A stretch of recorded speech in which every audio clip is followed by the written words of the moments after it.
Cinema ఒక గిరిజన కులాన్ని చూపిస్తూ మొదలవుతుంది. ఈ ప్రజలు మంచి పర్వతాలపై నివసించేవారు. అక్కడి అడవి ఏనుగులను వేటాడుతూ జీవించేవారు.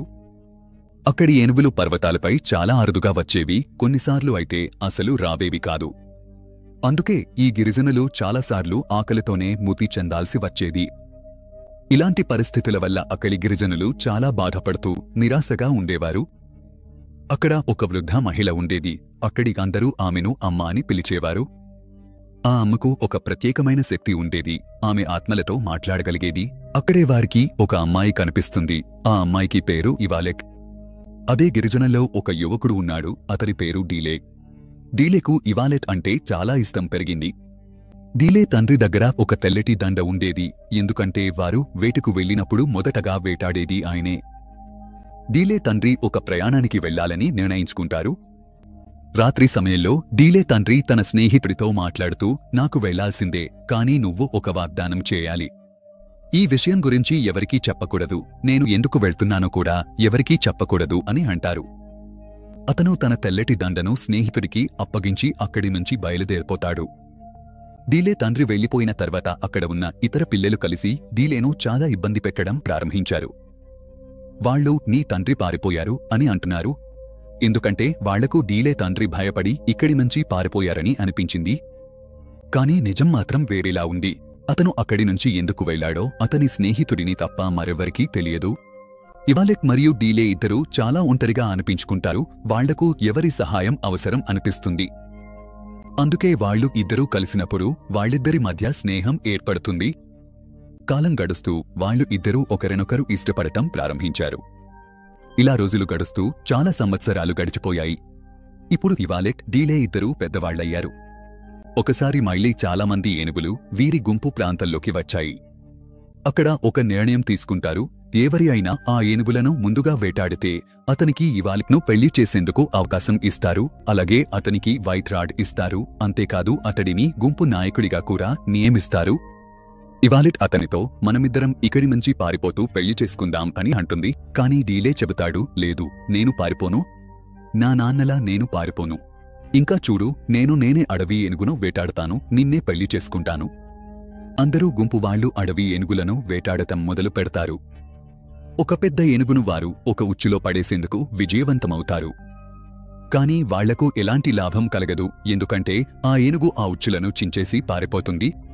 కాని ఆ ఉచ్చు ఏనుగు శరీరానికి చిక్కిపోయింది. అందరూ గుంపు వాళ్లు ఆ ఉచ్చును పట్టుకుని వేలాడతారు. ఏనుగు వేగం పెరుగుతూనే ఉంది. అందరూ ఆ ఉచ్చును వదిలేయాల్సి వస్తుంది. కేవలం డీలే మాత్రమే ఆ ఉచ్చును గట్టిగా పట్టుకుని ఉన్నాడు. ఏనుగు డీలేను లాగుతూ కొండపైకి తీసుకెళ్తుంది. అక్కడికి తీసుకెళ్లిన తర్వాత ఆ ఏనుగు డీలేపై దాడి చేస్తుంది. కాని డీలే ఆ ఏనుగుపై తన భాలంతో దాడి చేస్తాడు. కాని ఆ ఏనుగుకు ఏమాత్రం తేడా ఉండదు. మళ్లీ డీలేపై దాడి చేస్తుంది. అప్పుడే డీలే మరోసారి ఆ ఏనుగుపై తన రాడ్తో దాడి చేస్తాడు. ఈసారి ఆ ఏనుగు చనిపోతుంది. అదే సమయంలో గూడెంవాళ్లు అక్కడికి చేరుకుంటారు. అందరూ డీలే అంత పెద్ద ఏనుగును చంపేశాడని చూస్తారు. ఇది చూసి అందరూ చాలా ఆనందపడతారు. డీలేకు ఆ వైట్ రాడ్ ఇస్తారు. నిర్ణయం ప్రకారం ఇవాలెట్ను అతనికి అప్పగిస్తారు. అందరూ నిర్ణయం తీసుకుంటారు ఈ ఇద్దరి పెళ్లి చేయాలని. కానీ డీలే మాత్రం ఒక విషయం గురించి చాలా ఆందోళనగా ఉన్నాడు. ఎందుకంటే అందరూ డీలే ఆ జాలాన్ని వదలలేదని అనుకుంటున్నారు. కానీ నిజం ఏమిటంటే అతను ఆ జాలాన్ని వదిలేశాడు. అయితే అతని చేయి మాత్రం అందులో ఇరుక్కుపోయింది. అందుకే అతను ఆ వైట్ రాడ్ను తిరిగి ఇస్తాడు. అతను ఇవాలెట్కు చెబుతాడు, నేను ఆ ఏనుగును చంపలేదు, అది నా రాడ్లో ఇరుక్కుపోయింది అంతే. అందుకే నేను ఆ వైట్ రాడ్ను తిరిగి ఇచ్చేశాను. ఇప్పుడు అతను వైట్ రాడ్ను వదిలేశాడు కాబట్టి, అంటే అతను ఇవాలెట్ను కూడా వదిలేశాడు. ఎందుకంటే ఇవాలెట్ ఆ ఏనుగును వేటాడినవాడికే దక్కేది. అతని మాటలు విని ఇవాలెట్ అతనిపై కోపంగా మారుతుంది. వాళ్ళిద్దరి మధ్య విడిపోవడం జరుగుతుంది. వాళ్ళిద్దరూ ఒకరినొకరు చాలా ప్రేమించేవారు. కానీ అక్కడి సంప్రదాయాలు, ఆచారాలతో బంధించబడి ఉన్నారు. అదే రాత్రి కొంతమంది గుర్రాలపై వచ్చి వాళ్ల గోత్రంపై దాడి చేస్తారు. ఆ గోత్రంలోని పురుషులు మహిళలను బందీలుగా చేసుకుని తమతో తీసుకెళ్తారు. ఆ బందీలలో ఇవాలెట్ కూడా ఉంది.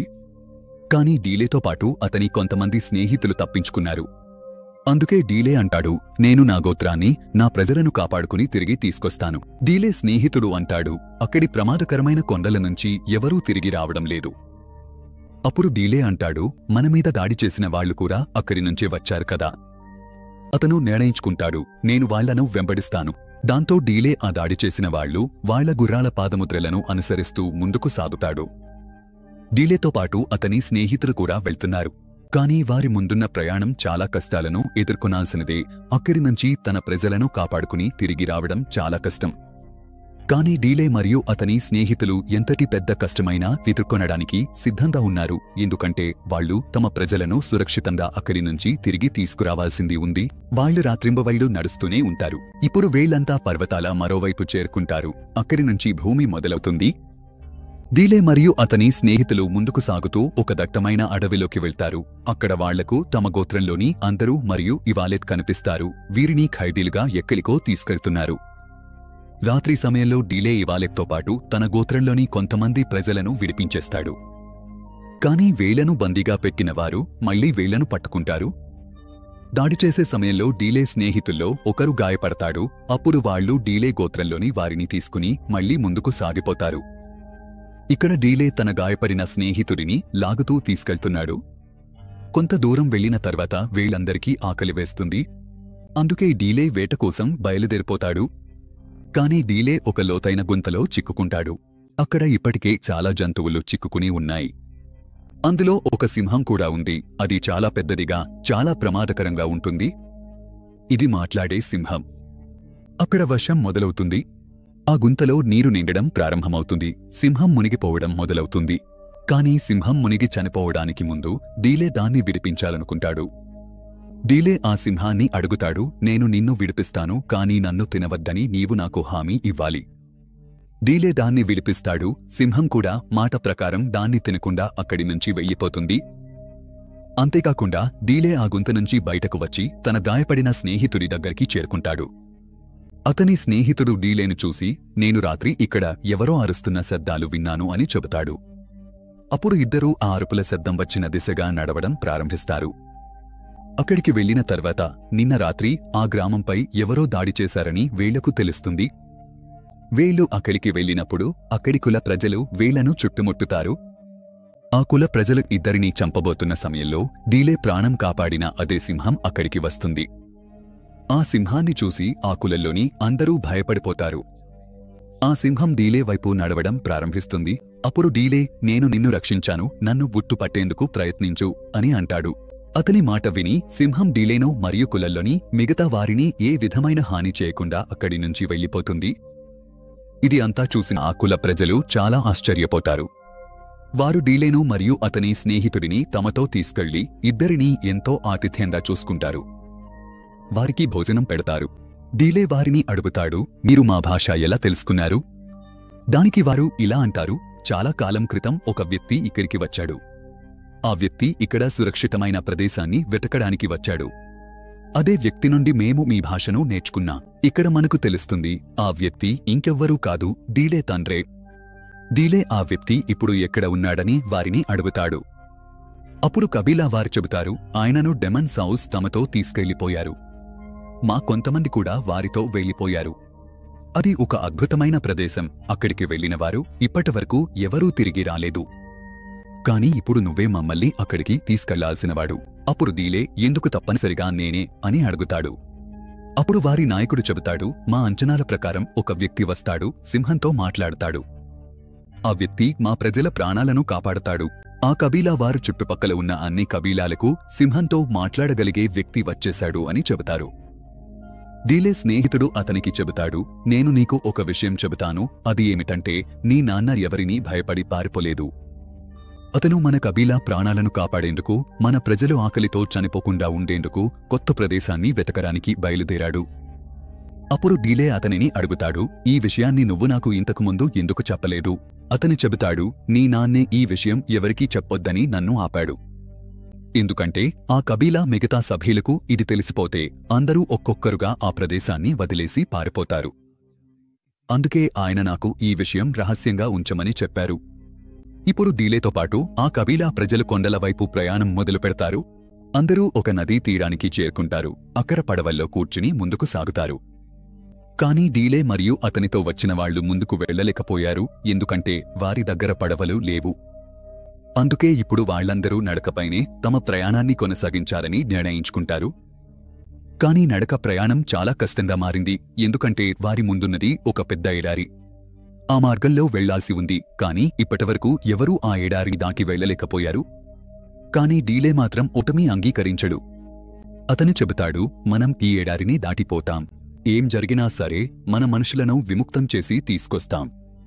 అందుకే వీళ్లు ఉదయం అయ్యాక తమ గమ్యస్థానానికి బయలుదేరతారు. కొన్ని రోజులు ప్రయాణం చేసిన తర్వాత వీళ్లు అందరూ ఎడారి మరోవైపు చేరుకుంటారు. అక్కడ వీళ్లు చూస్తారు, చాలా పెద్ద పెద్ద పిరమిడ్లు నిర్మించబడుతున్నాయి. ఇక్కడికి ప్రజలను బానిసలుగా తీసుకురావడం వెనుక ఉద్దేశం వారితో బలవంతంగా పని చేయించడమే. పిరమిడ్లు నిర్మించడంలో అక్కడ ఉన్న వారి సంఖ్య చాలా ఎక్కువగా ఉంది. అలాగే ఆ బానిసల సంఖ్య కూడా చాలా ఎక్కువగా ఉంది. ఈ ప్రజలు తమ నాయకుడిని దేవుడిగా పిలుస్తారు. వీరు తమ గురించి చెబుతూ తాము ఆకాశం నుంచి ఎగిరివచ్చామని అంటారు. వారి దేవుడు తన ముఖాన్ని ఎవరికీ చూపడు, ఎప్పుడూ తెర వెనకే ఉంటాడు. వారి దేవుడు ఈ ప్రజలకు కేవలం ఆదేశాలు మాత్రమే ఇస్తాడు. ఆ ఆదేశాలు ఏమిటంటే, ఈ బానిసలతో త్వరగా పనిని చేయించాలో అది. డీలే మరియు అతనితో వచ్చిన గుంపు నాయకుడు ఇద్దరూ కలిసి బానిసల గుడారాల్లోకి వెళ్తారు. ఈ ప్రజల ముందు ఒక మనిషిని తీసుకొస్తారు. అతను అంధుడు. ఆ మనిషి అందరికీ చెబుతాడు, 3 దేవుళ్లలో కేవలం ఒక దేవుడు మాత్రమే బతికిపోయాడని. అప్పుడు డీలే అడుగుతాడు, అతన్ని ఎలా చంపవచ్చని. అప్పుడు ఆ అంధుడు చెబుతాడు, ఆ దేవుడు భయపడేది ఒక ప్రత్యేకమైన గుర్తు ఉన్న మనిషిని చూసి, ఆ గుర్తు అంతరిక్షంలో కనిపించే గుర్తులా ఉంటుందని. అనుమాన ప్రకారం ఆ మనిషి అన్ని గుంపుల వారిని, అన్ని బానిసలను రక్షిస్తాడక. అదే సమయంలో డీలేను అడిగారు, నీ శరీరంపై అలాంటి గుర్తు ఉందా అని. కాని డీలే దీనికి ఏమీ సమాధానం చెప్పడు. ఇక్కడ అతనికి తన తండ్రి మరణించాడని కూడా తెలుస్తుంది. అలాగే అతని గుంపు వారిని బానిసలుగా తీసుకొచ్చిన వాళ్లే అతని తండ్రిని చంపారని కూడా తెలుసుకుంటాడు. దీనంతా జరిగిన తర్వాత డీలే మరియు అతని స్నేహితులు తమ వాళ్ల దగ్గరికి తిరిగి వెళ్తారు. కానీ ఇప్పుడు వాళ్లందరూ కొంతమందికి కనిపించుకోయారు. దాంతో ఆ గుంపులో గొడవ మొదలవుతుంది. అదే పోరులో డీలే స్నేహితుడు చనిపోతాడు. చనిపోవడానికి ముందు అతను డీలే తండ్రి యొక్క తెల్ల రాడ్ను డీలేకు ఇస్తాడు. ఇప్పుడు డీలే అందరి మీద ప్రతీకారం తీర్చుకోవాలని అనుకుంటాడు. అతను అందరి ప్రాణాలు కాపాడాలని కోరుకుంటున్నాడు. అతను అందరినీ విముక్తి చేయాలని కోరుకుంటున్నాడు. కొంతమంది చూస్తారు, ఇవాలెట్ చేతిపై గాయాల మచ్చలు ఉన్నాయి. ఆ మచ్చలు ఆకాశంలో కనిపించే స్పష్టమైన మచ్చలాగే ఉన్నాయి. అంటే అంచనాల ప్రకారం ఆ మచ్చ ఇవాలెట్లో కనిపించింది. ఆ మచ్చను చూసి అందరూ చాలా భయపడిపోతారు. ఇవాలెట్ను ఆ వ్యక్తులు తమ దేవుడి దగ్గరకు తీసుకెళ్తారు. ఎందుకంటే ఎవరి చేతిపై ఆ మచ్చ ఉంటే అతనే వారిని రక్షించి విముక్తి చేస్తాడని నమ్మకం. అక్కడి ప్రజలు తమ దేవుడికి చెబుతారు, ఈ అమ్మాయి వెనుక ఒక వేటగాడు కూడా వస్తున్నాడని. ఉదయాన్నే డీలే మరియు అతని జట్టు తమ వారిని చేరుకోవడానికి కూలీలుగా మారిపోతారు. డీలే వాళ్లు యుద్ధానికి శ్రీకారం చుడతారు. అక్కడే ఒక అడవి ఏనుగు కూడా ఉంది. దానిని కూడా బానిసలా పనిచేయించేవారు. కానీ ఇప్పుడు ఆ అన్ని ఏనుగులు ఇక్కడికక్కడ పరుగులు తీయడం మొదలుపెడతాయి. దాంతో అక్కడ ఒక్కసారిగా కలకలం రేగుతుంది. గాడ్ చెబుతాడు, ఇవాలెట్ను బయటకు తీసుకెళ్ళండి, ఇంకా వెనకపోతే అక్కడే ఇవాలెట్ను చంపేయండి. తమ గాడ్ మాట విని ఇవాలెట్ను బయటకు తీసుకెళ్తారు. కానీ డీలే మరియు అతని జటు ఇవాలెట్ను చూసి ఆగిపోతారు. అదే సమయంలో వారి గాడ్ బయటకు వస్తాడు. అందరూ దాక్కుంటారు. గాడ్ వాడిలో ఒకడు అందరినీ చూసి, ఈ అమ్మాయిని ఎవరైనా తెలుసుకుంటే ముందుకు రా, ఈ అమ్మాయిని తీసుకెళ్లవచ్చు. ఈసారి మేము ఆపం అని వాగ్దానం చేస్తున్నాం అని అంటాడు. డీలే అంటాడు, నేను ఇవాలెట్ను తీసుకెళ్లవచ్చు, కాని మిగతా మా స్నేహితుల సంగతి ఏమిటి? కానీ గాడ్ చెబుతాడు, వాళ్ళు ఇక మా వాళ్లే, మా బానిసలే. అతని మాటలు విని డీలే అంగీకరించకుండా తన వైట్ రాడ్ను గాడ్ వైపు విసిరేస్తాడు. ఆ వైట్ రాడ్ గాడ్ శరీరాన్ని దాటిపోతుంది. ఇక్కడ డీలే అందరినీ చూసి, చూడండి, ఇతను కూడా మనలాగే ఒక మనిషే అని అంటాడు. అతనికి కూడా నొప్పి అనిపించేది. ఇప్పుడు అతను చనిపోయాడు. దాంతో 2 గుంపుల మధ్య యుద్ధం మొదలవుతుంది. ఆ యుద్ధంలో డీలే వాళ్లు గెలుస్తారు. కాని ఆ గుంపులోని ఒకడు తన గుంపు వాళ్లను ఇక్కడ బందీగా తీసుకొచ్చినవాడు ఇవోలెట్ను ఒక బాణంతో కొట్టి చంపేస్తాడు. దాంతో ఇవోలెట్ చనిపోతుంది. దానికి ప్రతిగా డీలే ఆ బాణం వేసిన మనిషిని కూడా చంపేస్తాడు. డీలే తన గుంపు వాళ్లను, మిగతా బానిసలను కాపాడటానికి ఇక్కడికి వచ్చాడు. కాని ఈ యుద్ధంలో తన చాలా మందిని కోల్పోయాడు. తల్లి దూరంగా తన గుంపు దగ్గర నుంచి వీళ్లను చూస్తూ వారికి శక్తిని ఇస్తూ ఉంటుంది. దాంతో తల్లి తన ప్రాణాన్ని త్యాగం చేసి ఇవాలెక్ ప్రాణాన్ని తిరిగి తీసుకొస్తుంది. ఇవాలెక్ మళ్లీ బతికిపోతుంది. వెళ్ళిపోవడానికి ముందు గుంపులో డీలేకు తినడానికి ఉండడానికి చోటిచ్చిన వాళ్లందరూ అతనికి కొన్ని విత్తనాలు ఇస్తారు. వాళ్లు డీలేకు నీ నాన్నగారు కోరుకున్నది ఈ విత్తనాలను నీ గుంపు దగ్గరికి తీసుకెళ్లి అక్కడ నాటమని అంటారు. డీలే కూడా అచ్చం అలాగే చేశాడు. అతను తన ఊరికి వెళ్లి ఆ విత్తనాలను నాటుతాడు. అక్కడ మొక్కలు పెరగడం మొదలవుతుంది. ఇప్పటినుంచి వీళ్లకు ఇక ఎప్పుడూ ఆకలితో చనిపోవాల్సిన అవసరం లేదు. అలాగే ఎక్కడికైనా తిరుగుతూ ఉండాల్సిన అవసరం కూడా లేదు. ఇక్కడితో ఈ కథ ముగుస్తుంది.